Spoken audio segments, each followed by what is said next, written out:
ರಾಹುಲ್ ಗಾಂಧಿ 101 ನಿಮಿಷ ಮಾತಾಡಿದ್ರು. 101 ನಿಮಿಷ ನೀವು ಎತ್ತಿದ ವಿಷಯಗಳ ಪಟ್ಟಿ ಮಾಡ್ತಾ ಹೋದ್ರೆ 15 ವಿಷಯಗಳನ್ನು ರೇಸ್ ಮಾಡೋದು. ಧಾರ್ಮಿಕ ಹಿಂಸೆಯಿಂದ ಹಿಡಿದು ನೀಟ್ ಸ್ಕ್ಯಾಮ್ನ ತನಕ, ನೀಟ್ ಮತ್ತು NETಯಲ್ಲಿ ನಡೆದ ಅಕ್ರಮಗಳು, ಯಾರ್ಯಾರ ಪಾಲುದಾರಿಕೆ ಇತ್ತು, ಯಾರ್ಯಾರು ಎಷ್ಟೆಷ್ಟು ದುಡ್ಡು ತಿಂದರು, ಅವ್ರಿಗೆ ಏನು ಶಿಕ್ಷೆ ಕೊಡ್ತೀರಿ? ಬಡವ್ರ ಮಕ್ಕಳು ಬೆಳಿಬೇಕು ಅಂತ ಭಾಷಣ ಮಾಡಿಕೊಂಡು 40 ಲಕ್ಷ ಕೊಟ್ಟವರಿಗೆ ಕ್ವಶನ್ ಪೇಪರ್ನ ಹಿಂದಿನ ರಾತ್ರಿ ಕೊಟ್ಟರೆ ಯಾರೇ ಡಾಕ್ಟರ್ ಆಗೋಕ್ಕಾಗತ್ತೆ? ಯಾರು ಡಾಕ್ಟರ್ ಆಗೋಕ್ಕಾಗತ್ತೆ?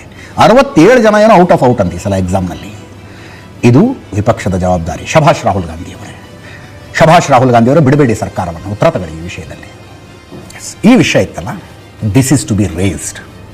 ಈ ವಿಷಯ ಎತ್ತಬೇಕು ಮತ್ತು ಸರ್ಕಾರ ಉತ್ತರ ಕೊಡಬೇಕು. ಇದಕ್ಕೆ ವಿಪಕ್ಷಗಳ ಒಂದಾಗಿ ನಿಂತು ಉತ್ತರ ಕೊಡೋ ತನಕ ಮೋದಿನ ಬಿಡಬಾರ್ದು, ಉತ್ತರ ಕೊಡೋ ತನಕ BJP ಬಿಡಬಾರ್ದು, ಉತ್ತರ ಕೊಡೋ ತನಕ NDA ಬಿಡಬಾರ್ದು.